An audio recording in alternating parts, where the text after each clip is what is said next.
So, 7:30, alis tayo dito sa Mercato. So, orasan natin kung hanggang ano oras tayo makarating sa Satwa. 'Di ba? Hi. So, lakarin lang natin.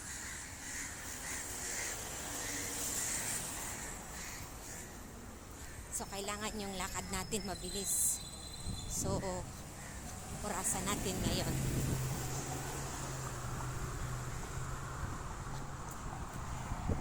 So, maganda kasi yung init, hindi sa ganun kainit na init.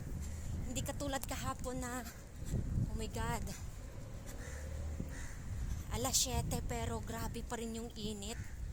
Kaya inantay ko na medyo lumamig. Alas mga 8:30 na ako na lakad. 2 ikot lang ako dun sa iniikutan ko. Pero ngayon, kahapon kasi day off ko.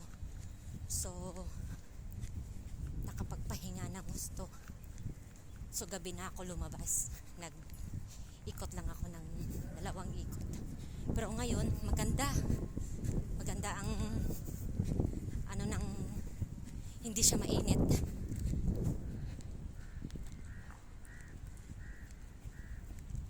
So, magmula Mercato, 8:30 tayo doon lumabas. So, ngayon, anuhin natin kung hanggang Satwa ano oras ako makarating, diba? Kasi pag dumating ako sa bahay, minsan nawawala na ako ng gana pag na mag-jogging pa. Kaya ito direkta na. So at least walking lang siya, hindi as in talaga na nagja-jogging ako doon. So ito walking lang.